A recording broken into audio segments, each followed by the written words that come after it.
Estás loca. Reactiva la tarjeta ahora mismo. Pretendes que nos echen del hotel y muramos de vergüenza en una isla extraña. El grito desesperado de mi suegra me llegó al teléfono desde Tenerife, en las Islas Canarias. La acción que había provocado tal reacción hacia la familia de mi marido, que se había ido de viaje en secreto con mis 5.000 euros el mismo día del funeral de mi madre, fue muy simple. Madre, ya sea fregando platos o pidiendo limosna, búsquese la vida para volver. Ya no soy su nuera. Esta es la escalofriante y liberadora venganza que lancé contra mi familia política tras 7 años, atrapada en la cárcel de ser la nuera perfecta. Ahora les revelaré el asombroso desenlace de esta historia. Eran las 4 de la madrugada. Mis ojos se abrieron incluso antes de que sonara la alarma del móvil. Era una costumbre arraigada. En la oscuridad de la habitación, tanteé el lado de la cama junto a mí. Solo encontré la fría soledad de las sábanas. Mi marido, una vez más, no había vuelto a dormir a mi lado. Cariño, hoy duermo en casa de mamá. Dice que no puede dormir, y no quiere estar sola. Su voz de la noche anterior resonaba en mis oídos. Colgué sin responder. Para mi marido, la soledad de su madre pesaba ya mucho más que mi tristeza. Atravesé el aire frío de la casa hasta la cocina. Sin encender la luz, bebí un vaso de agua tibia mientras miraba por la ventana. De repente, me acordé de mi madre. Ella también se levantaba siempre a esa hora. El amanecer de mi madre siempre comenzaba a las 4 de la madrugada. En una estrecha callejuela cerca de la lonja de Gijón, mi madre se envolvía el cuello con una vieja bufanda y arrastraba su puesto ambulante hacia el mercado. En mis recuerdos, mi madre siempre olía a mar. Cuando se ponía el delantal para empezar a vender en su puesto de pescado, lo primero que me venía a la mente eran sus manos. Unas manos llenas de cicatrices de los cuchillos de filetear, que nunca desaparecían. Manos hinchadas y arrugadas por el agua salada y el hielo, que en invierno se agrietaban como la tierra seca hasta sangrar. De niña, a veces me avergonzaba de esas manos y evitaba a mi madre por los pasillos del mercado, pero ella nunca mostró ni una pizca de resentimiento. Simplemente, se envolvía los dedos agrietados con esparadrapo negro y seguía, en silencio, abriendo pescados. Durante la primaria, al salir de la escuela, corría directamente al mercado con la mochila a la espalda. Mientras mis amigos iban a clases extraescolares o al parque, mi patio de recreo estaba junto al puesto de mi madre. Ella volcaba una caja de poliestireno vacía para hacerme una silla. Lucía, siéntate aquí y haz los deberes. Y ten cuidado con los pies cuando pasen los señores, me decía con su tono brusco habitual antes de volver a atender a los clientes. Mientras yo apretaba el lápiz sobre los libros de texto impregnados de olor a pescado, la dueña del puesto de al lado solía ofrecerme un caldo de pescado caliente. Toma, Lucía, bébetelo mientras está caliente. ¡Ay, esta Isabel! ¡Qué bien ha criado a su hija! Mi madre, al oírlo, fingía no escuchar. Y mientras metía un pescado en una bolsa de plástico, soltaba: bien criada, con que no pase hambre me conformo. Aunque su tono era seco, yo veía cómo se le enrojecían ligeramente las orejas. Creo que, desde entonces, empecé a entender que esa era su forma de expresar el amor. Mi padre murió en un accidente de tráfico cuando yo tenía 3 años. Mi madre se quedó sola siendo muy joven, pero dice que nunca se le pasó por la cabeza rehacer su vida. Con criarte a ti no me llegaba la vida. ¿Cómo iba a pensar en otras cosas? Mi madre compraba el pescado en la subasta de la madrugada y lo vendía durante el día en su puesto. Por la noche, con el cuerpo agotado, corría a un restaurante del puerto para fregar platos hasta el amanecer. Para pagar mi matrícula universitaria, mi madre renunció al sueño. El día de mi graduación, al verme con el birrete, mi madre tomó mi mano con la suya, tan agrietada. Lo has conseguido, Lucía. Ahora tú no vivirás en un lugar que huele a pescado. Ese día, por primera vez, lloré desconsoladamente en sus brazos. Después de graduarme, aproveché mi título en nutrición y dietética para abrir una pequeña tienda de platos preparados. Le rogué a mi madre que dejara de trabajar. Mamá, cierra ya el puesto y descansa en casa. Con lo que yo gano es suficiente. Pero ella negó con la cabeza. Si me quedo quieta, el cuerpo me duele más. Mientras viva, quiero valerme por mí misma. Así estoy más tranquila. La terquedad de mi madre era más profunda y sólida que el mar Cantábrico. Entonces, un día, conocí a mi marido. Lo vi por primera vez en una reunión de proveedores para mi tienda, y me pareció un hombre de buen corazón. Lucía, Así que tu madre trabaja en la lonja de Gijón. Es admirable. Parecía empatizar de verdad con la historia de mi madre. Mi madre también sufrió mucho. Cuando veo a gente que ha luchado tanto, se me encoge el corazón. Caí rendida ante su tono suave y su mirada cálida. Después de 6 meses de noviazgo, me pidió matrimonio. Lucía, cásate conmigo. Haré que tú y tu madre viváis cómodamente para siempre. Al oír esas palabras, creí que por fin podría darle un respiro a las manos agrietadas de mi madre. Pensé que un hombre así no despreciaría a mi madre y la aceptaría como parte de su familia. Sin embargo, mi suegra, a quien conocí durante los preparativos de la boda, resultó ser completamente diferente a mis expectativas. En la comida de presentación de las familias, mi suegra apareció ataviada con un elegante traje de seda. En cuanto se sentó, examinó las manos de mi madre de arriba a abajo. Vaya, consuegra, se nota que ha trabajado usted mucho. ¿Qué manos tan sufridas tiene? Sus palabras parecían de consuelo, pero su mirada estaba llena de la arrogancia de quien mira por encima del hombro a una humilde vendedora. Mi suegra vivía de los ingresos del alquiler de un local comercial que le había dejado su difunto marido. En realidad, era un edificio antiguo que apenas generaba 2.000 euros al mes, pero ella se consideraba una gran propietaria. Nuestra familia es de Madrid de toda la vida. Somos gente de bien. Y para nosotros, las formas son muy importantes. Repitió esa frase 3 veces durante la comida. Cuando vio la empanada de bonito que mi madre había preparado con esmero y traído, apenas la tocó con la punta del tenedor y la apartó. Consuegra, le agradezco el detalle, pero hoy en día la comida de mercado, la higiene es un problema. Nosotros solo comemos productos ecológicos. El rostro de mi madre se ensombreció por un instante, pero enseguida forzó una sonrisa y me apretó la mano por debajo de la mesa. Al salir del restaurante, mi madre me dijo en voz baja: «No te preocupes, Lucía. ¿Qué más da que tu suegra sea un poco difícil? El novio es un buen hombre, y eso es lo que importa». Intenté tranquilizarme con sus palabras, pero no pude evitar sentir un escalofrío en el corazón. La noche antes de la boda, mi madre vino a mi pequeño apartamento. Mientras colocaba unas sábanas nuevas y mullidas en la cama, me dijo como si nada: «Lucía, cuando te cases, no seas demasiado buena, no dejes que te tomen por tonta». «Mamá, ¿a qué viene eso de repente? Claro que tengo que portarme bien». «No, ser buena es ser tonta, especialmente con esa familia. Tienes que decir lo que piensas y hacerte valer». Su voz estaba cargada de una profunda preocupación. Cuando la abracé sonriendo, dudó un momento y luego sacó un sobre grueso de su bolso. «Esto es para emergencias. No se lo des a tu marido ni lo metas en el banco. Guárdalo en el fondo de tu cajón de la ropa interior». Al abrir el sobre encontré 3.000 euros en billetes arrugados de 20 y 50. Sabía perfectamente que ese dinero lo había ahorrado céntimo a céntimo, con el sudor de las subastas de madrugada y las noches fregando platos. «Mamá, ¿por qué me das esto? Yo tengo dinero. Calla y quédatelo. Nunca se sabe lo que puede pasar en la vida». Me mordí el labio para no llorar delante de ella. En ese momento, no comprendí del todo que ese dinero no era solo efectivo. Era la última línea de defensa de mi madre. El resumen de toda una vida. Mi madre siempre lo supo. Sabía en qué clase de persona me convertirían y cuánto me harían sufrir, pero yo no lo sabía. O quizás, en nombre del amor y la familia, preferí ignorar lo que ya sabía. La mayor tragedia de mi vida comenzó así, dejando atrás la mirada preocupada de mi madre. Mi madre siempre supo cómo me trataría esa familia, pero yo lo ignoré. O más bien, quise ignorarlo. Pensé que el matrimonio sería un nuevo comienzo, pero la puerta que abrí no me llevó a un refugio, sino a un pantano que, poco a poco, me fue devorando. Nada más volver de la luna de miel, mi suegra me hizo sentar en el salón. «Lucía, en esta casa hay ciertas reglas que debes cumplir».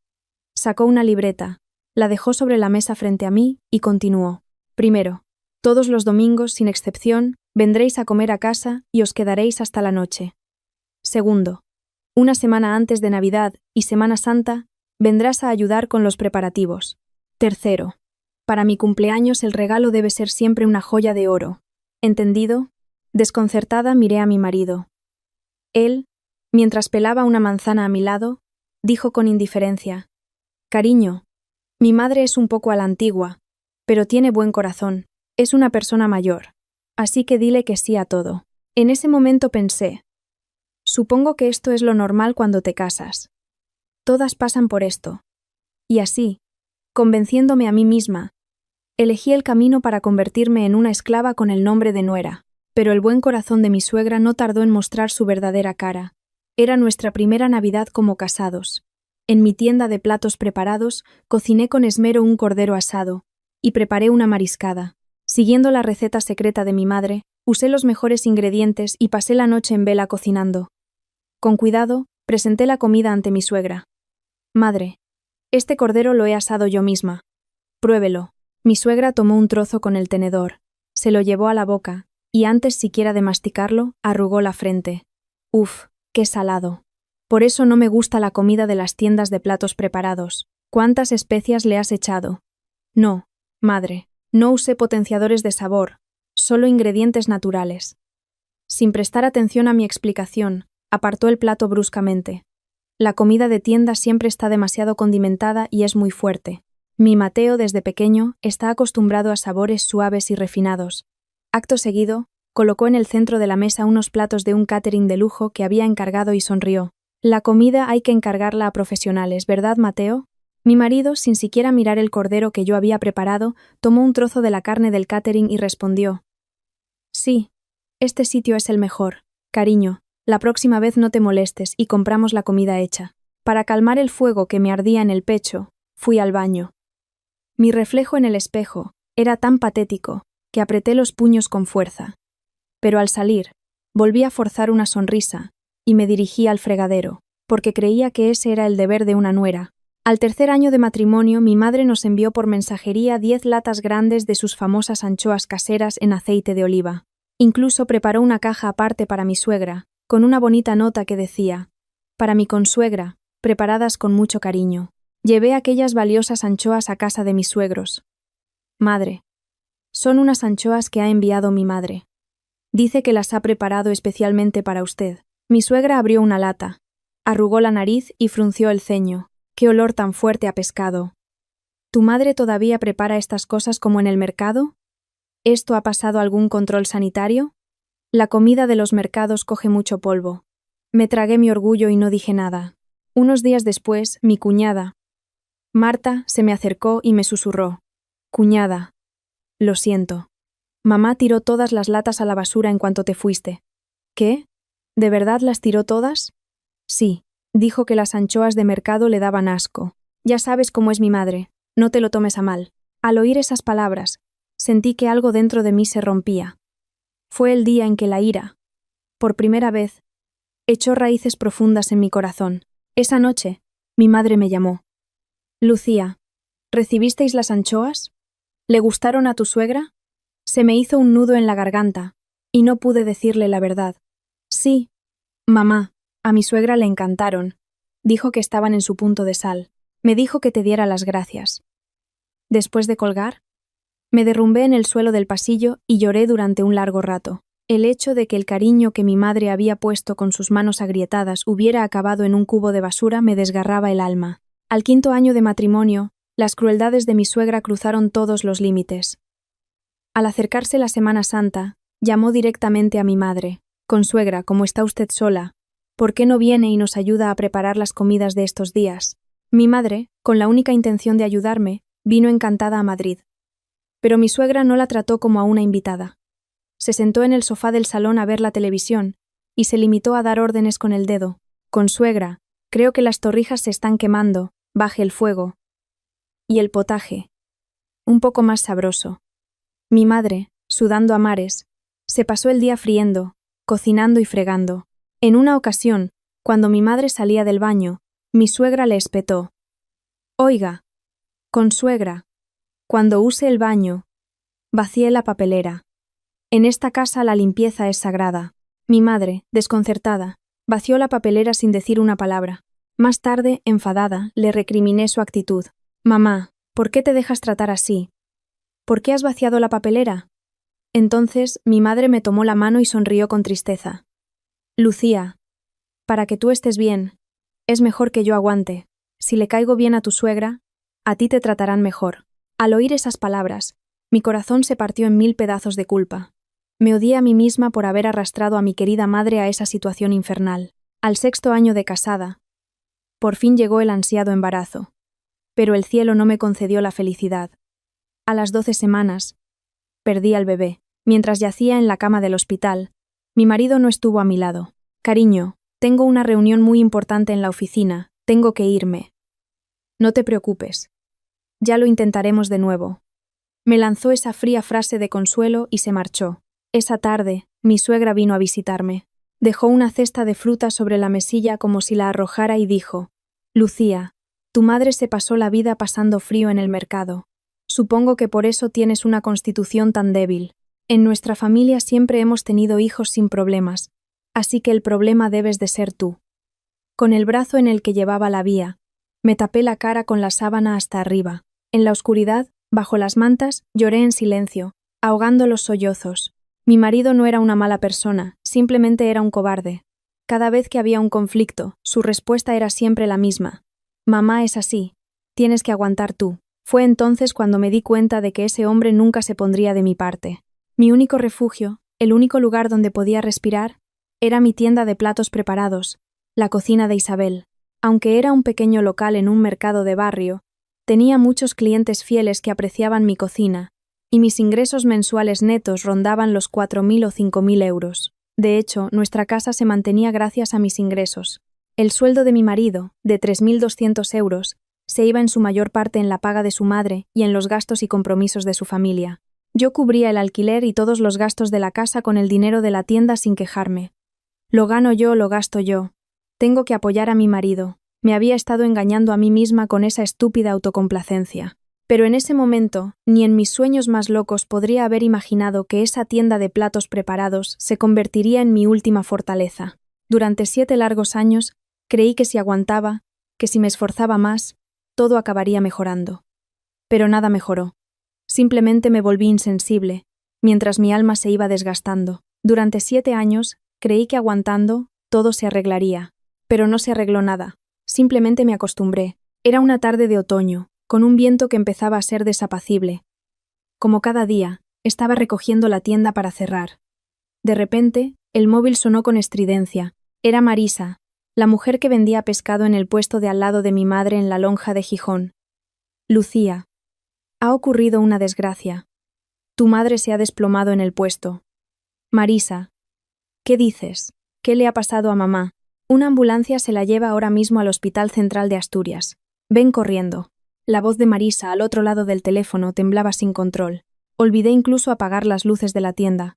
Apenas me quité el delantal y corrí hacia el coche. El trayecto de Madrid a Asturias se me hizo eterno e insoportable. Me temblaban tanto las manos al volante que estuve a punto de parar varias veces. Al llegar a urgencias, mi madre yacía en una estrecha camilla. Su rostro, más pálido que las sábanas blancas, tenía un tono amarillento. Cuando logré tomar la mano de mi madre, que apenas había recuperado la conciencia, abrió los ojos con dificultad y susurró: Lucía, ¿por qué has venido? ¿Quién ha llamado a esta niña tan ocupada? Mamá, ¿eso es lo que importa ahora? ¿Dónde te duele? ¿Qué ha pasado?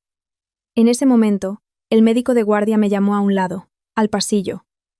Su expresión era grave. Señora, tiene que ser fuerte. Su madre tiene un tumor en el hígado. Es bastante grande.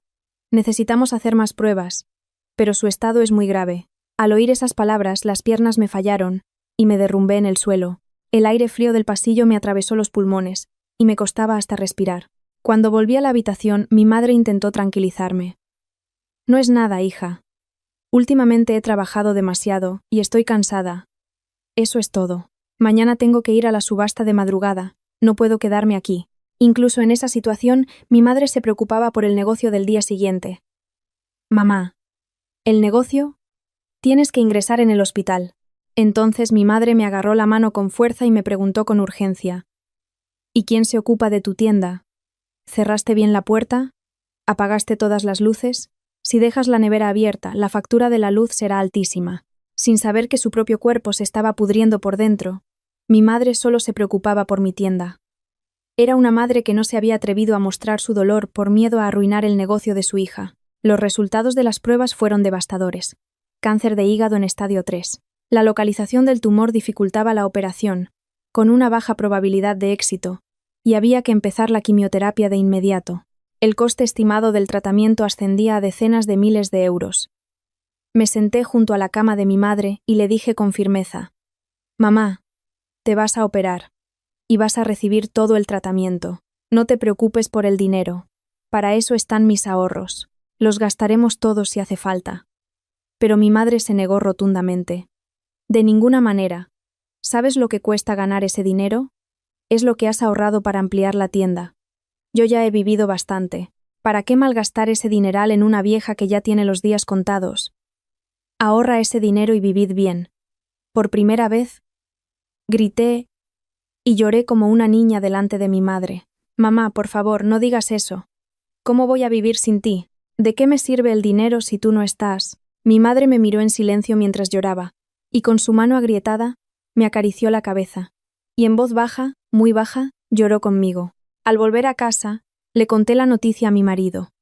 Mi voz ya estaba rota. «Cariño, mi madre tiene cáncer de hígado.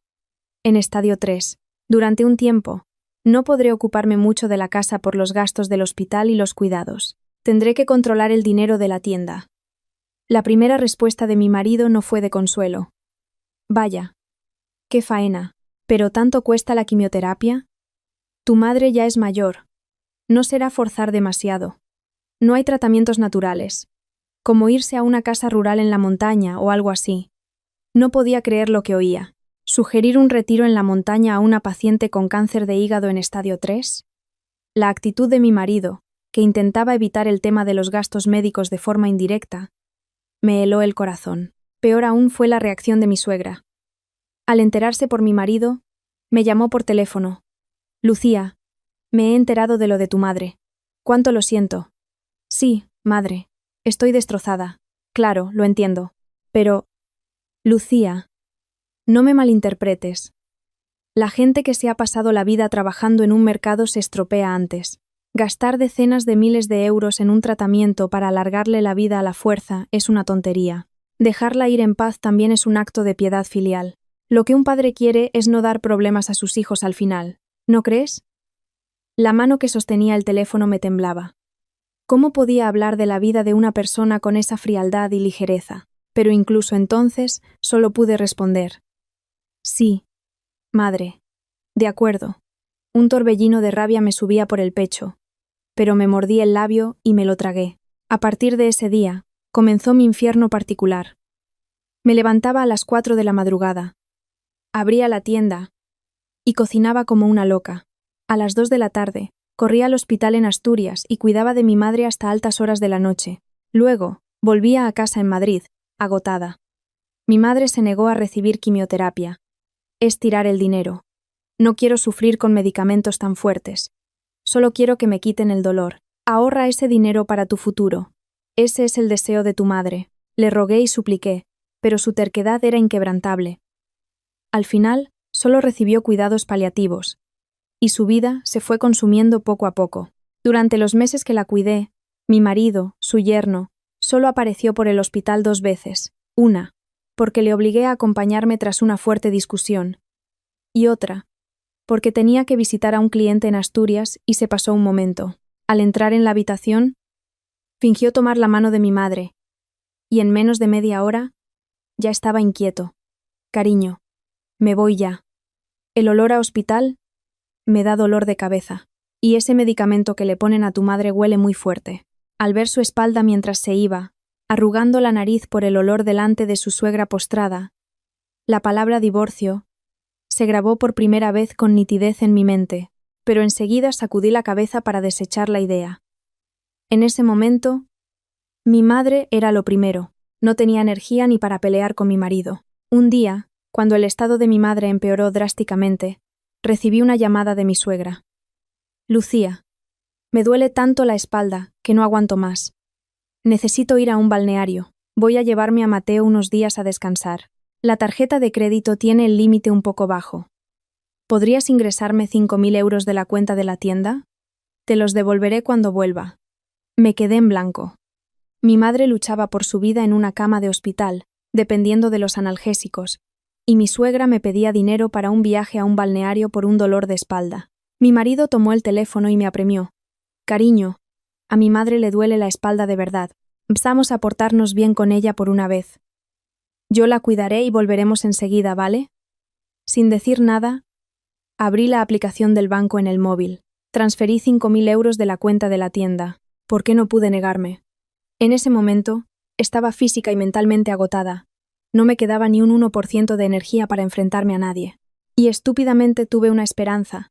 Si hago esto por ellos, quizás se sientan un poco mal cuando llegue el funeral de mi madre. Los 7 años de cobarde amabilidad que se habían instalado en mi cuerpo nublaron mi juicio. Después de colgar, me quedé sentada en el coche, en el aparcamiento del hospital, con las manos en el volante. El sol se ponía, pero mi corazón estaba sumido en la más profunda oscuridad. Por mucho que me mordiera los labios, las lágrimas no dejaban de brotar. Los 5.000 euros que había enviado eran el coste de los medicamentos que habrían permitido a mi madre aguantar 3 meses más. Pero yo, tratando de ignorar ese hecho, los había sacrificado por el viaje al balneario de mi suegra. 5.000 euros. Eran los gastos médicos de mi madre para 3 meses. Y mientras se los enviaba a mi suegra para su balneario, yo le estaba diciendo a mi madre que aguantara un poco más con analgésicos. En ese momento, no me di cuenta de lo cruel que era. El aire en la habitación del hospital era pesado y frío. Solo el pitido rítmico de las máquinas rompía el silencio. Cuando llegué, la respiración de mi madre ya era dificultosa. El médico negó con la cabeza y me dijo en voz baja: «Señora, esta noche es crítica. Debe prepararse para lo peor». Al oír esas palabras, sentí que el corazón se me paraba. Mi madre, con una mascarilla de oxígeno, me miraba con esfuerzo. Parecía estar exprimiendo sus últimas fuerzas vitales solo para esperarme. Le tomé sus manos, secas y ásperas, con las mías. A través de la mascarilla su voz sonó, apenas un susurro. Pegué mi oído a su boca. «Lucía, perdóname». «Mamá, ¿qué dices? No tienes que pedir perdón. No hables». Mi voz, ya temblorosa, estaba empapada en lágrimas. Por no tener dinero he dejado que sufrieras en esa casa. Lo sabía todo, pero no pude hacer nada por ti. Mamá, por favor, no digas eso. Todo lo que has hecho por mí. Mi madre tomó aire y dejó que una lágrima rodara por su mejilla. Esa gente no es buena. Lo supe desde el principio, pero como tú decías que le querías, que era tu elección, aguanté. Por no hacerte sufrir.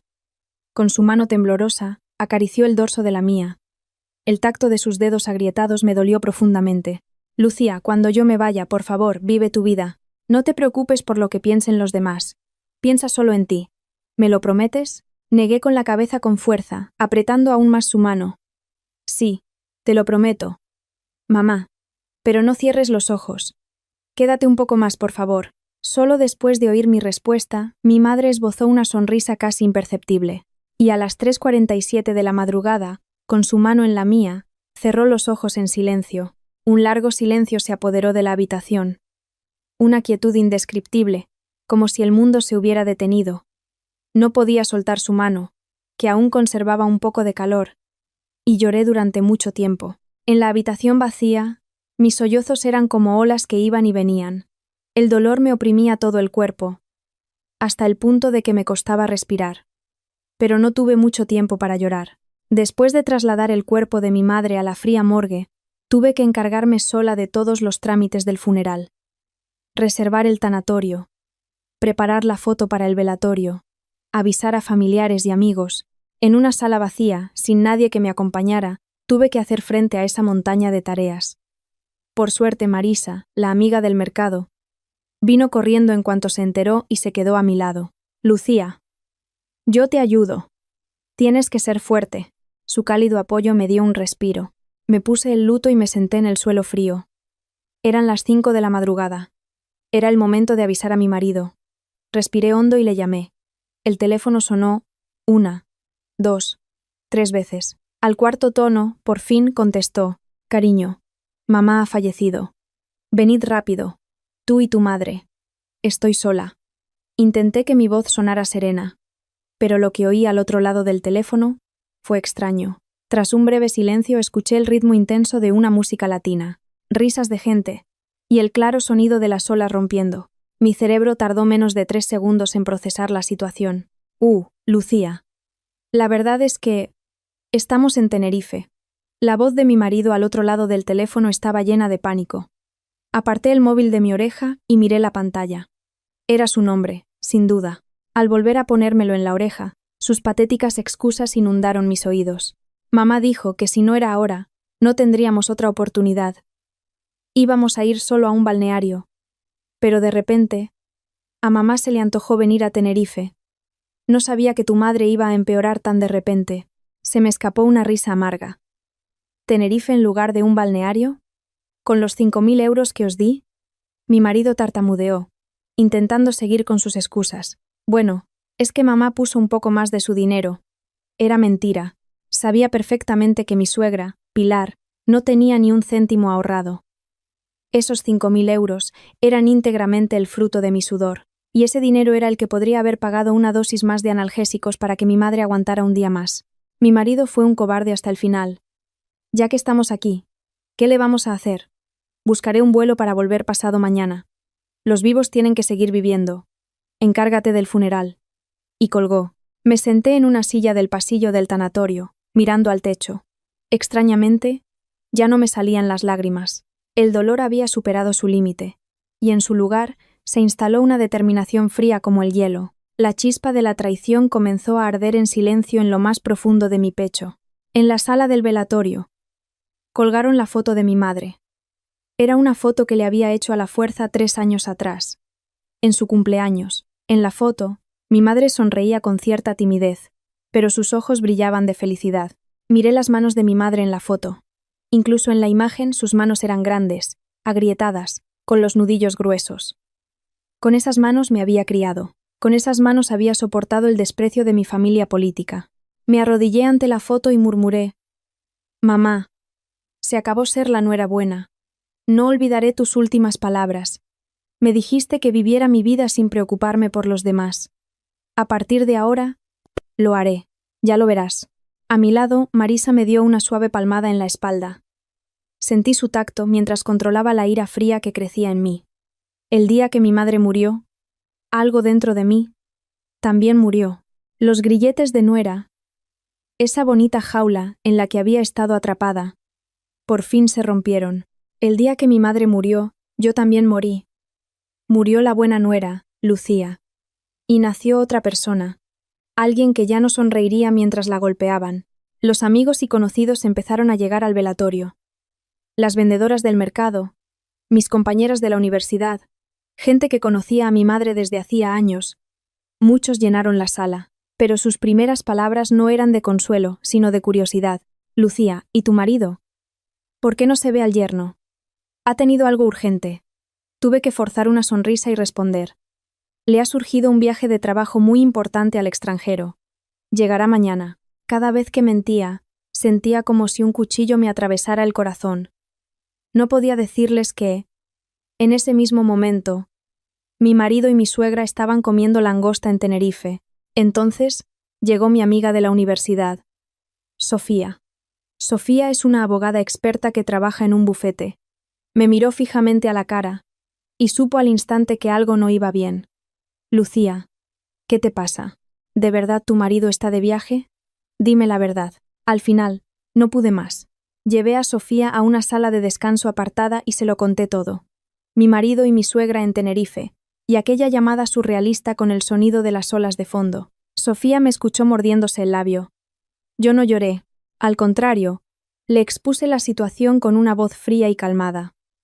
«Sofía, las 3 tarjetas de crédito que están usando mi marido y mi suegra están a mi nombre. Y la fianza del piso en el que vive mi suegra, 150.000 euros, también la pagué yo con los beneficios de mi tienda. Solo está a su nombre en el contrato. Pero el dinero es mío. En estos 7 años, entre la paga que le daba y los gastos de su familia, he gastado decenas de miles de euros». Sofía se ajustó las gafas y me preguntó: «Lucía, ¿qué es lo que quieres de verdad? ¿El divorcio? ¿La división de bienes? ¿O simplemente quieres venganza?». Respondí sin dudar: «Todo. Quiero recuperar hasta el último céntimo y que ellos sufran el mismo infierno que yo». Sofía asintió y sacó su tableta del bolso. «Bien. Empecemos por lo que es legalmente posible. Cancelar las tarjetas es tu derecho como titular. Puedes denunciar su pérdida y anularlas ahora mismo. En cuanto al divorcio, el hecho de que tu marido no asistiera al funeral de tu suegra y se fuera de viaje, Es motivo más que suficiente para declararlo cónyuge culpable. Puedes pedir una compensación económica y tienes derecho a una división justa de los bienes que aportaste. Lo de la fianza es más complicado, porque tu suegra es la arrendataria, pero podemos enviarle un burofax para presionarla. Sofía me tomó la mano y añadió: no te sientas mal por cancelar las tarjetas. No es una venganza, es proteger lo que es tuyo. Es totalmente legal. Asentí con firmeza.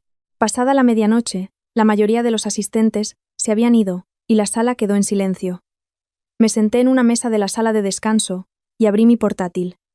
Lo primero que hice fue entrar en la web del banco. Al ver el historial de gastos en tiempo real de las 3 tarjetas, se me escapó una risa amarga. En la de mi suegra figuraba el pago de 1.200 euros en un resort de lujo en Tenerife y un masaje de 280 euros. En la de mi marido, 650 euros por un día de golf y 870 euros en compras en el duty free. Mientras mi madre agonizaba en una cama de hospital, ellos se estaban montando una fiesta con mi dinero. Con manos temblorosas, hice capturas de pantalla de todo y lo guardé.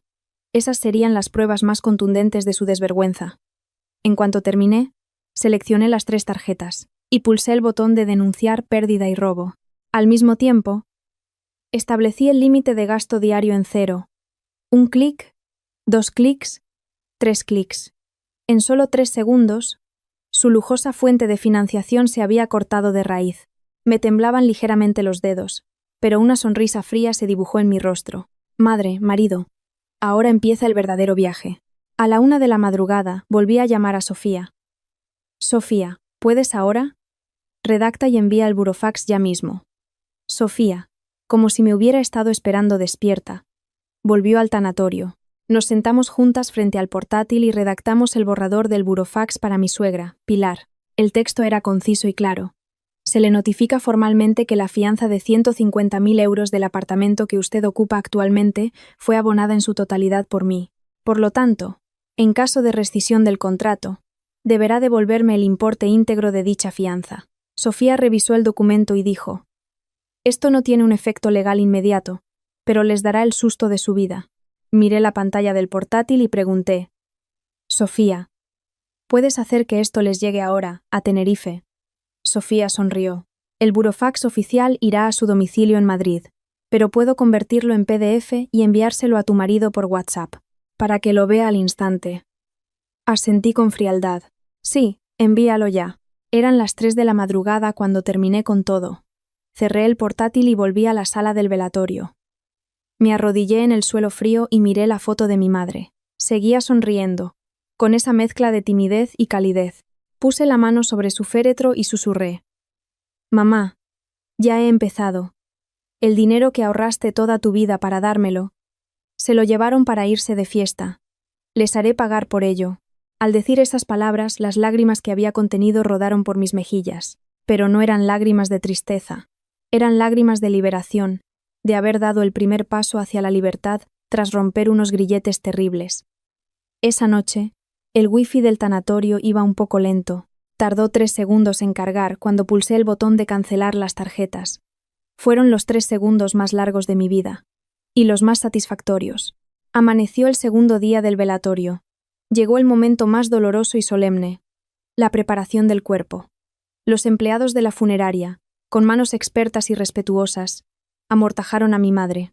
Vi su rostro por última vez. Las arrugas profundas de su frente, marcadas por una vida soportando el frío del mercado. Sus labios, apretados por el dolor. Ver su cara me recordó la vida tan dura que había llevado, y sentí que se me partía el alma.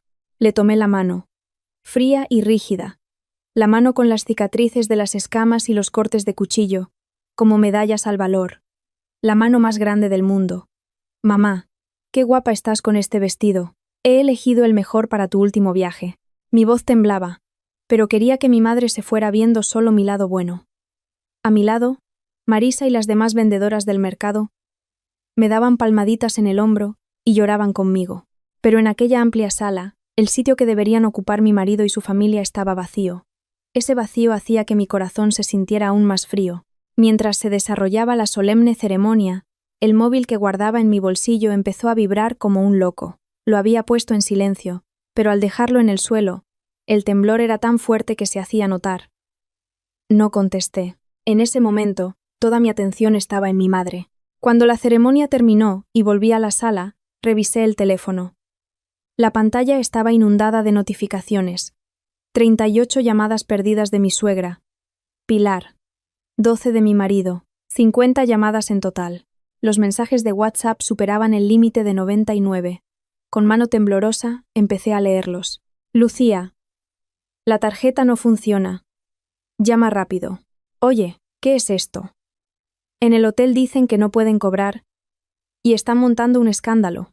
¿Has cancelado las tarjetas a propósito? ¿Estás loca? Cariño, ¿qué haces? ¿Por qué no funcionan las tarjetas? Mamá está hecha una furia. Llama, por favor. Como no cojas el teléfono, te vas a enterar cuando vuelva a España. Reactívalas ahora mismo. Cada mensaje, cargado de rabia y desvergüenza, me apuñalaba el corazón. Respiré hondo y llamé a mi suegra. Antes de que sonara el primer tono, su grito agudo atravesó el auricular. Oye, tú, desgraciada, ¿has perdido el juicio? No podemos pagar la cuenta del hotel, y estamos aquí tirados en medio del vestíbulo. Todo el mundo nos mira. ¡Qué vergüenza! No podemos ni darle una propina al guía para que nos lleve al aeropuerto. Reactiva la tarjeta ahora mismo. Te vas a enterar cuando vuelva. Mientras escuchaba sus gritos, extrañamente, me sentí muy tranquila. Madre, esa tarjeta está a mi nombre. Es mi tarjeta. ¿No sabía que tengo derecho a cancelarla? ¿Qué? ¿Te atreves a contestarme?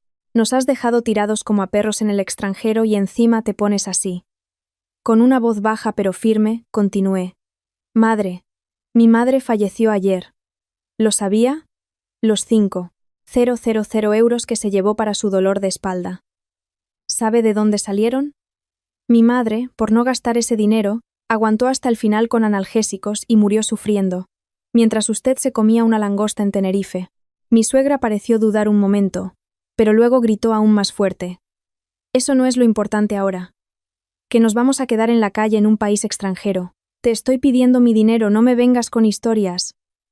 Haz que la tarjeta funcione ya. Solté una risa amarga y le di mi último aviso. Madre, ese dinero lo usé para pagar el funeral de mi madre. Ya sea fregando platos o pidiendo limosna, búsquese la vida para volver. Ya no soy su nuera. Dije lo que tenía que decir y colgué. Me temblaba la mano, pero no sentía ni una pizca de arrepentimiento. Media hora después, sonó el teléfono. Era mi marido, Mateo. Dejé que sonara un rato antes de contestar. Lucía, ¿qué te pasa?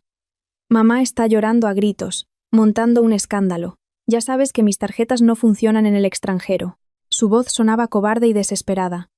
Le pregunté con frialdad. ¿Sabes que mi madre murió ayer? Lo sé. Ya te he pedido perdón. Lo siento mucho.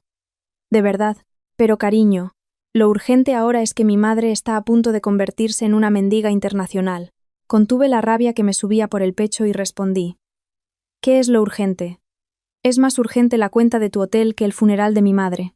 Mi marido guardó silencio un momento, y luego dijo con voz apenas audible. Lucía, cuando vuelva te lo explicaré todo. Te pediré perdón de rodillas. Pero por favor, reactiva la tarjeta. Mateo, cuando vuelvas, no tendrás que explicarme nada a mí. Tendrás que recibir los papeles del divorcio que te llegarán del juzgado. ¿Qué? Lucía. Espera. No quise oír más y colgué. Miré la foto de mi madre durante un largo rato. Mamá, lo estoy haciendo bien, ¿verdad?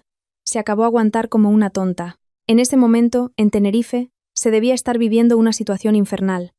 Lo que me contó Sofía más tarde fue de película. Pilar y mi marido aguantaron 2 horas sentados en el sofá del vestíbulo del hotel.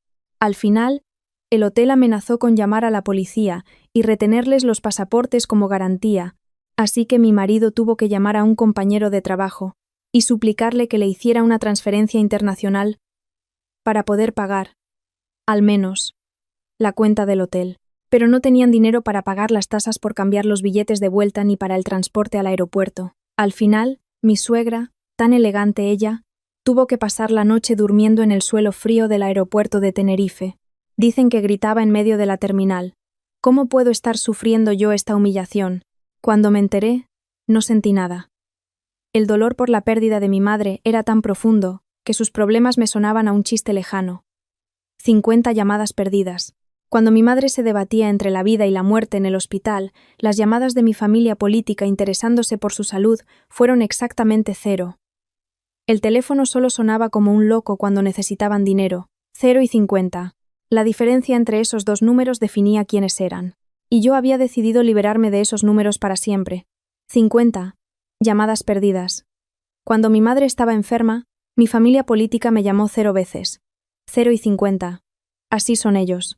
La noche en el tanatorio, una vez que todos los asistentes se hubieron marchado, era terriblemente silenciosa.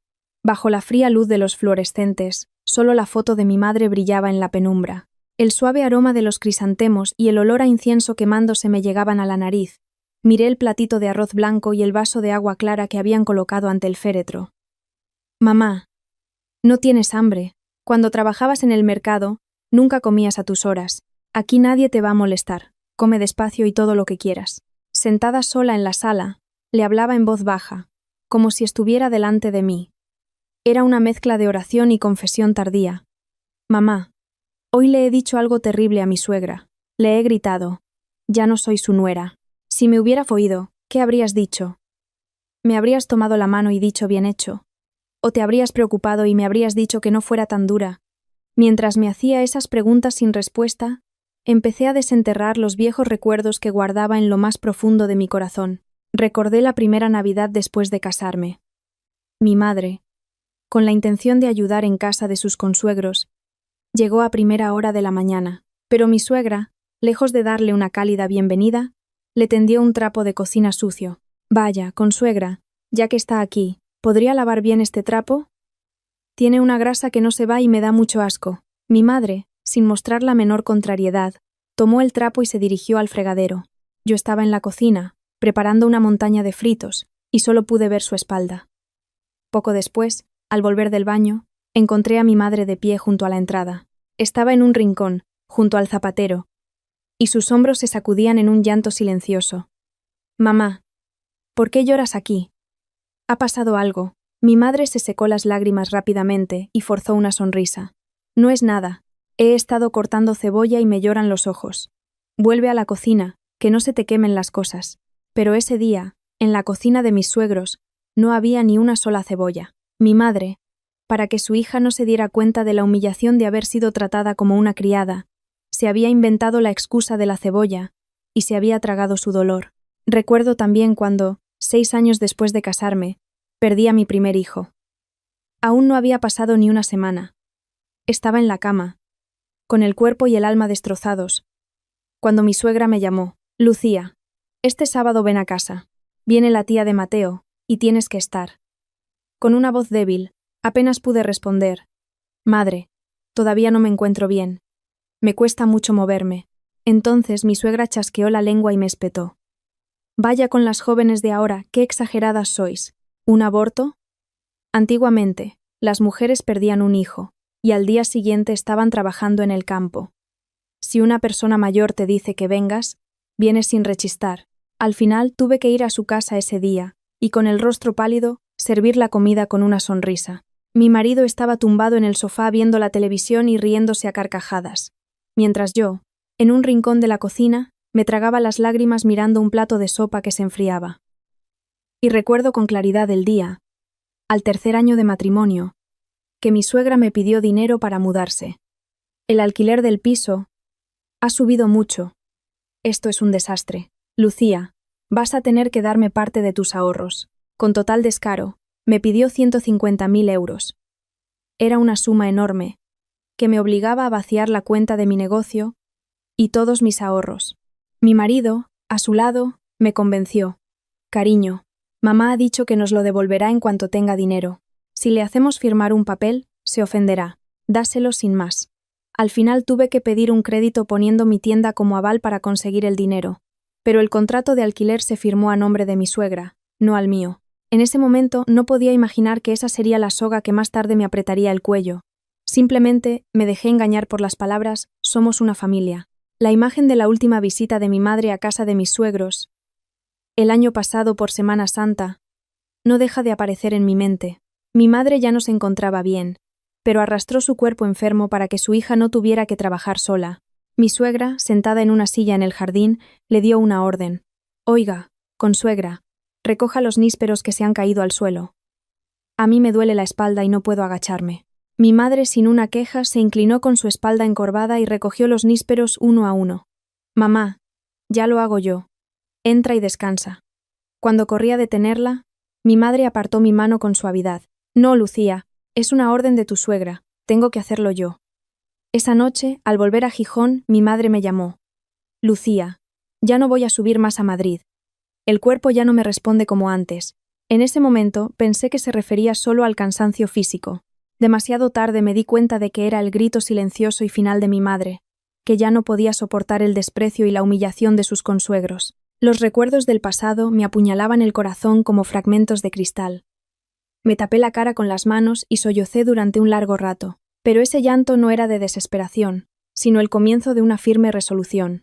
Me sentí tan estúpida por haberme engañado a mí misma durante 7 años, creyendo que aguantar era una virtud. El sentimiento de culpa por haber permitido que mi madre entrara en esa casa infernal se transformó en una rabia ardiente. Miré fijamente la foto de mi madre y le hice una promesa. Mamá, lo siento mucho. Tenía que haberme dado cuenta antes. No debería haber permitido que te enfrentaras a ellos. Me encargaré de que paguen por haberte hecho recoger nísperos y lavar trapos sucios. Recuperaré cada una de las humillaciones que sufriste. No te fallaré.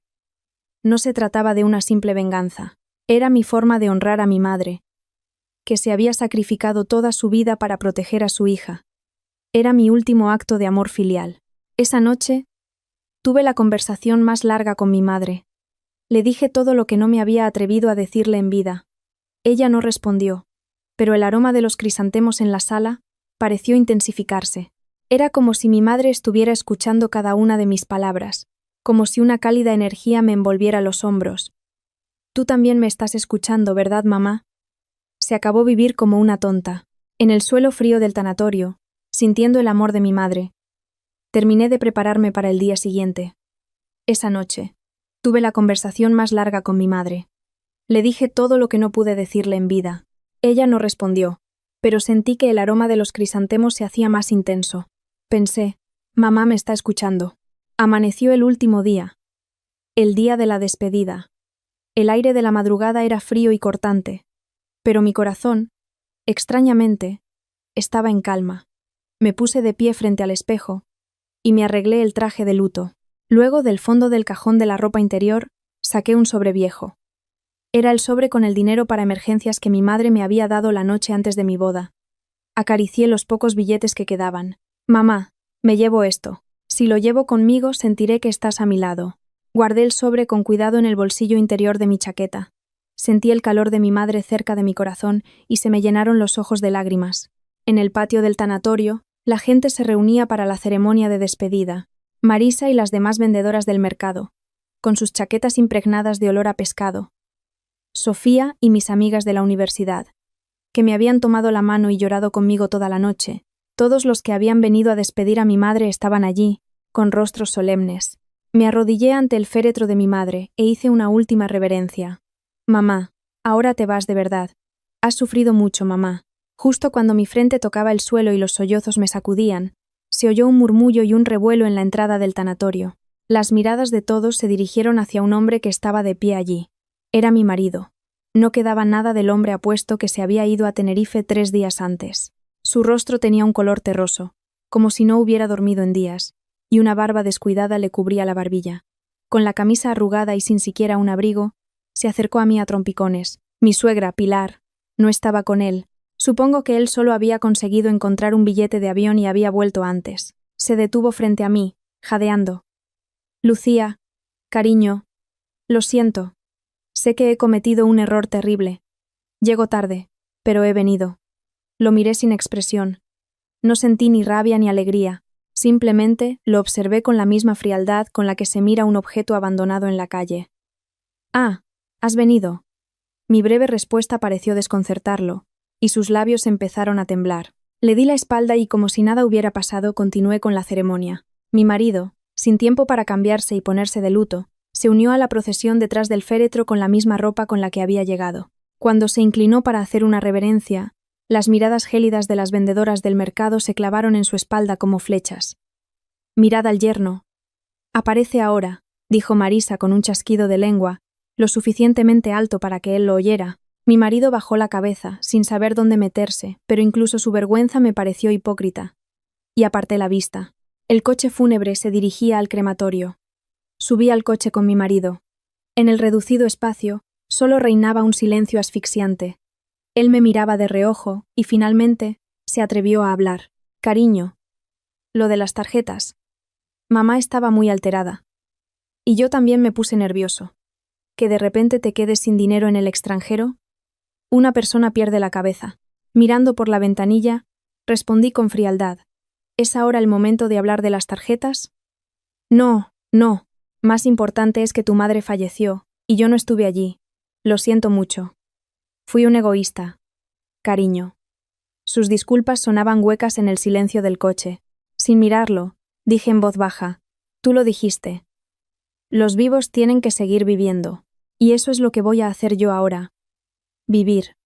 Mi voz era tan tranquila que él pareció sentir un escalofrío. Lucía, ¿qué quieres decir? Lo entenderás cuando lleguemos a casa. Volví a mirar por la ventanilla. Una sombra de inquietud comenzaba a oscurecer su rostro. Llegamos al crematorio. El féretro de mi madre entró en el horno. Al ver su última imagen desaparecer tras el cristal, sentí que mi corazón también ardía. En ese instante, los innumerables momentos que pasé con ella pasaron por mi mente como una película. Su espalda, cargando pescado en la lonja de madrugada. Su mano tosca, dándome un trozo de empanada mientras yo me sentaba en una caja de poliestireno. Su hombro mojado, inclinando el paraguas hacia mí, mientras caminábamos juntas bajo la lluvia. Su pregunta habitual al teléfono. Lucía, ¿has comido? Y aquel sobreviejo, que me dio la noche antes de mi boda. Toda la vida de mi madre se estaba convirtiendo en humo y se dispersaba en el cielo blanco. Mamá, ya no sufrirás más. Allí no tendrás que limpiar pescado, así que ponte guantes. No te envuelvas los dedos con esparadrapo. Ponte una crema buena. En mi corazón, le di mi último adiós. Terminó la cremación. Recogimos las cenizas de mi madre. Había vuelto a mí convertida en un puñado de polvo blanco, dentro de una pequeña urna de cerámica. El amor inmenso de una mujer que había luchado toda su vida, 67 años, por su hija, ahora cabía en mis brazos. Abracé la urna con fuerza. Aún conservaba un poco de calor, que sentí a través de mi pecho. Era como si mi madre me estuviera abrazando por última vez. Mi marido se acercó a mí, vacilante. Cariño, pesa mucho, ¿quieres que la lleve yo? Apreté la urna aún más fuerte y dije con firmeza. No. La llevaré yo. No quiero dejar a mi madre en tus manos. Lo miré directamente a los ojos. Sus pupilas se movieron, sin saber a dónde mirar. Y cuando lleguemos a casa, tenemos que hablar. Pero hoy es el día de mi madre, así que lo dejaremos para después. Ahora, cállate y sígueme. Mi actitud gélida le hizo tragar saliva. Y asintió. Su rostro ahora reflejaba un miedo cercano al pánico. De vuelta tomé un coche diferente al de mi marido. Y llamé a Sofía. Sofía, ¿tienes lista la demanda de divorcio? La voz de Sofía al otro lado del teléfono era clara. Sí, todo listo. Mañana por la mañana te la llevo a casa. He preparado todos los documentos, no te preocupes. Volví a preguntar. ¿También está la reclamación de la fianza del piso de mi suegra? Por supuesto. El burofax está perfectamente redactado. Lucía, sé que es duro, pero lo estás haciendo muy bien. Las palabras de consuelo de Sofía me hicieron acariciar la urna. Sí. Colgué el teléfono y miré la urna que había dejado en el asiento del copiloto. Mamá, ahora vamos a casa de verdad. Vamos a limpiar todo lo que te hizo daño. El atardecer, de vuelta del funeral, era precioso. Sentí que era mamá, diciéndome que no llorara, y no lloré. En vez de eso, sonrí. La casa, al volver después de despedir a mi madre, me pareció extrañamente silenciosa. El bullicio del tanatorio se había retirado como la marea, dejando solo la cruda realidad que ahora me tocaba afrontar. En cuanto entré por la puerta, dejé el bolso y abrí el armario. No tenía tiempo para la pena ni para el descanso. Empecé a sacar los trajes, las camisas y la ropa interior de mi marido, arrojándolo todo al suelo del salón. No sentía nada. Era un acto mecánico y frío, como si estuviera tirando comida caducada. En medio del salón, abrí 2 maletas grandes. Fui llenándolas con los restos de mi marido. 7 años de vida metidos en 2 maletas. ¡Qué vacío! ¿Acaso las conversaciones, las comidas compartidas, las películas que vimos juntos, pesaban menos que estas maletas? Del fondo del armario salió un álbum de boda polvoriento. Al hojearlo, vi una foto mía con el vestido de novia, mi marido con el esmoquín, y a mi madre, a su lado, sonriendo con timidez. Ese día, mi madre, diciendo que su yerno era el mejor, le había tomado la mano con fuerza con la suya, tan agrietada. Con cuidado, saqué solo la foto en la que aparecía el rostro de mi madre. El resto del álbum lo tiré sin miramientos en un rincón de la maleta. Cuando terminé de hacer las maletas, me acerqué a la cerradura de la puerta. La contraseña anterior era nuestro aniversario de boda. Sin dudarlo, la reseteé, e introduje un nuevo código de 4 cifras, el cumpleaños de mi madre. Con un pitido, la contraseña cambió. Esta casa ya no era su refugio. A partir de ahora, sería solo un espacio para mí y para el recuerdo de la madre que me protegió. Poco después, sonó el timbre.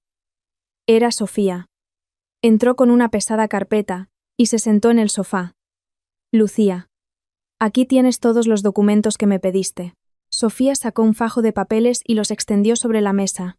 La demanda de divorcio, la solicitud de pensión compensatoria y la reclamación de la fianza del alquiler. Con calma, se ajustó las gafas y empezó a explicar. La causa del divorcio es clara. Conducta indebida del cónyuge. He hecho hincapié en su ausencia durante la agonía y el funeral de tu madre mientras estaba de viaje en el extranjero. También he incluido la explotación económica por parte de su familia y la pasividad de tu marido. Pido una compensación de 50.000 euros, además de la liquidación de gananciales, que se tramitará por separado. Escuché en silencio, siguiendo su dedo mientras señalaba los párrafos. Sofía, ¿y la fianza? Eso es lo más importante. Esta es la demanda para la devolución de los 150.000 euros de la fianza del piso de tu suegra.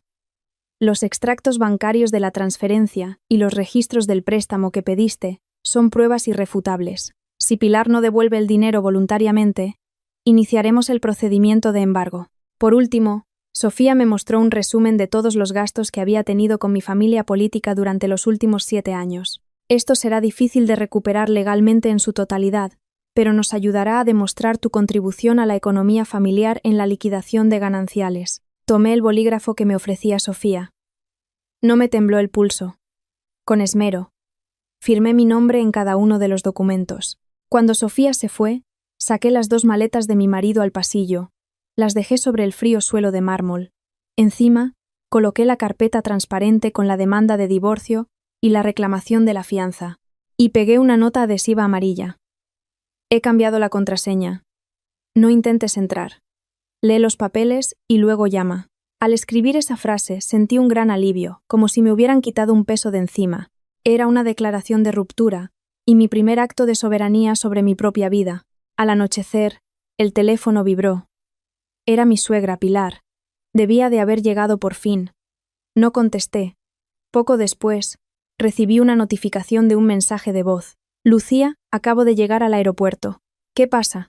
No funciona ninguna tarjeta y no tengo ni para un taxi. Mateo no coge el teléfono. Hija, por favor, llama. ¿Vas a dejar a tu suegra tirada en la calle? Su voz temblaba. Por primera vez, en aquella voz autoritaria, percibí debilidad, pero no sentí ni una pizca de compasión. Al contrario, recordé su rostro altivo ordenándole a mi madre que recogiera los nísperos del suelo. Borré el mensaje de voz y puse el móvil boca abajo. Pasadas las 11 de la noche, oí el sonido de alguien intentando abrir la puerta. Bip, bip, bip. El sonido de error de la cerradura resonó con claridad por toda la casa. Era mi marido. Desconcertado, volvió a intentarlo varias veces, pero la puerta permaneció cerrada. Poco después, oí el ruido de maletas arrastrándose y papeles. Debía de haber encontrado las maletas y los documentos que le había dejado en el pasillo. Mi teléfono empezó a sonar sin parar, pero lo había silenciado y me quedé quieta en el sofá. Me llegó un mensaje. Cariño, ¿qué es todo esto? Ábreme. No nos merecemos esto. Por favor. Hablemos. Leí el mensaje, pero no respondí. A partir de ahora, cualquier conversación que tuviéramos sería en un juzgado, delante de un juez. Mi marido se quedó un rato en el pasillo, pero finalmente oí el sonido de las maletas arrastrándose hacia el ascensor. El único lugar al que podía ir era a casa de su madre. Pero ese lugar tampoco sería ya un refugio para ellos. En el buzón de ese piso ya estaría el burofax que Sofía había enviado con la reclamación de la fianza. Lo que mi marido encontraría en casa de su madre no sería un plato de comida caliente, sino una realidad que se desmoronaba. A la hora que llegó mi marido, la casa de mi suegra ya era un caos. Al leer el burofax, Pilar se había derrumbado en el suelo del salón, llorando a gritos. Esa desgraciada, ¿cómo se atreve a hacerme esto a mí? ¿Quién se ha creído que es? Yo soy la propietaria. Pero la realidad era implacable. Si tenía que devolver los 150.000 euros de la fianza, tendría que abandonar ese piso de inmediato. Para ella, que apenas se mantenía con los 2.000 euros del alquiler de su local. Esa suma era inalcanzable. Sin ahorros ni nadie a quien recurrir, la pobreza en la vejez se le presentaba como un abismo. Mi marido se quedaría allí, en medio del salón de su madre, contemplando la escena. Quizás entonces empezaría a comprender, con un dolor punzante, lo frágil que era el castillo de naipes de la piedad filial, y las apariencias que tanto se había esforzado en mantener. Y quizás, por fin, entendería quién era la persona a la que debería haber valorado por encima de todo. Sentada en el sofá, miro la oscuridad a través de la ventana. El peso de 7 años metido en 2 maletas me parece increíblemente ligero. La pequeña urna con las cenizas de mi madre pesaba mucho más, porque ese era el peso del amor y del sacrificio. Ahora, voy a deshacerme de lo ligero y a levantarme de nuevo, abrazando el amor pesado que mi madre me dejó. Metí 7 años en 2 maletas. No pesaban mucho. Supongo que mi matrimonio no valía más que eso. La urna de mi madre pesaba mucho más. El peso del amor es diferente. Han pasado 6 meses desde que despedí a mi madre. En este tiempo, las sombras que me oprimían han ido encontrando su lugar. La batalla final en los tribunales fue más sencilla de lo esperado. Mi marido, incluso en el juzgado, siguió suplicando: «Cariño, he cometido un error terrible. ¿No podemos empezar de nuevo? Mi madre también está muy arrepentida. No somos extraños. Hemos vivido juntos 7 años». Interrumpí sus palabras y presenté al juez la carpeta que Sofía había preparado. Los extractos de la tarjeta de crédito de Tenerife del día que mi madre murió, los registros de todas las transferencias que había hecho a mi familia política durante 7 años y la prueba irrefutable de que la fianza del piso de mi suegra la había pagado yo.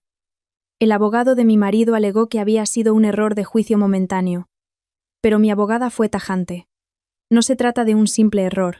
Es una explotación económica sistemática durante 7 años y una complicidad en el abandono emocional de su cónyuge en el momento de la muerte de su madre. Al final, el juez falló a mi favor. El divorcio fue firme y recibí una compensación de 30.000 euros. En la liquidación de gananciales, mi contribución fue reconocida como abrumadoramente mayoritaria, pero lo más satisfactorio fue la sentencia de la demanda civil por la fianza. Madre, va a tener que mudarse. El juez ha dictaminado que me tiene que devolver los 150.000 euros de la fianza. Al oír la noticia, mi ex-suegra montó en cólera delante de mí, pero fue inútil. Tuvo que abandonar su flamante piso y mudarse a un pequeño apartamento de alquiler con una fianza mucho más baja. El orgullo de la suegra propietaria, del que tanto alardeaba, se hizo añicos en un instante. Tras el divorcio, mi exmarido dejó su trabajo y desapareció durante un tiempo. Un día, de madrugada, recibí un largo mensaje suyo. «Lucía, todo fue culpa mía. Fui un mal marido para ti y un mal yerno para tu madre. Lo siento de verdad». Me senté en la cama y miré el mensaje durante un largo rato. No sentí ni odio, ni rabia, ni ganas de perdonar. Solo la indiferencia con la que se mira un periódico viejo y polvoriento. Cuando todo terminó, empecé a recoger mi querida tienda, la cocina de Isabel. Después de 7 años abriendo la persiana cada mañana, había llegado el momento de bajarla para siempre. Las clientas habituales, al enterarse, vinieron a despedirse y me tomaron la mano. «Lucía, ¿qué vamos a hacer ahora sin tus platos? Te vas a un local más grande, ¿verdad?». Les apreté la mano y respondí con una sonrisa: «No, señoras. Ahora me toca descansar. Viajar un poco. Dedicarme tiempo a mí misma». El día que desmontaron el letrero de la tienda, me quedé mirando cómo la grúa lo bajaba. La cocina de Isabel. Cuando elegí ese nombre, mi madre se había negado. «No pongas mi nombre. ¡Qué vergüenza! Un nombre de mercado». No, mamá. El nombre más delicioso del mundo es el de la cocina de una madre. Mientras veía bajar el letrero por el que tanto había insistido, extrañamente, no lloré. Sentí la certeza de que no era un final, sino un traslado a un lugar nuevo. Mi nuevo destino fue un pequeño y tranquilo pueblo en el sur de Fuerteventura. Una casita con un gran limonero en el patio y un pequeño huerto detrás. Mi madre, en vida, siempre se quedaba embobada viendo los documentales sobre las Canarias en la televisión. Lucía, antes de morirme, me gustaría vivir una semana en un sitio de esos, con vistas al mar. Recordé su humilde sueño, y no dudé en elegir este lugar. El día de la mudanza, antes que mis propias cosas, empaqué la foto y la urna de mi madre. En el salón, en el rincón donde el sol da con más calidez, coloqué una pequeña estantería, y allí, con todo el cariño, puse a mi madre, un lugar desde donde, al abrir la ventana, se ve el mar azul. Mamá, mira qué mar tan bonito. Es la isla a la que tanto querías venir. A partir de ahora, viviremos aquí juntas. La foto de mi madre, bañada por el sol, parecía brillar más que nunca. La vida aquí es tranquila y apacible. Por la costumbre, sigo despertándome a las 4 de la madrugada. Pero ya no es para cocinar para otros. He empezado a aprender a hacer pan en una panadería del pueblo. Recuerdo que mi madre una vez me dijo en broma: Lucía, si algún día ganas dinero, monta una panadería. Allí, con el calorcito, no se te agrietarán las manos. Las mañanas, en lugar del olor a pescado, huelo el aroma a harina y pan recién hecho. Cada día, coloco un panecillo caliente y una taza de café humeante frente a la foto de mi madre.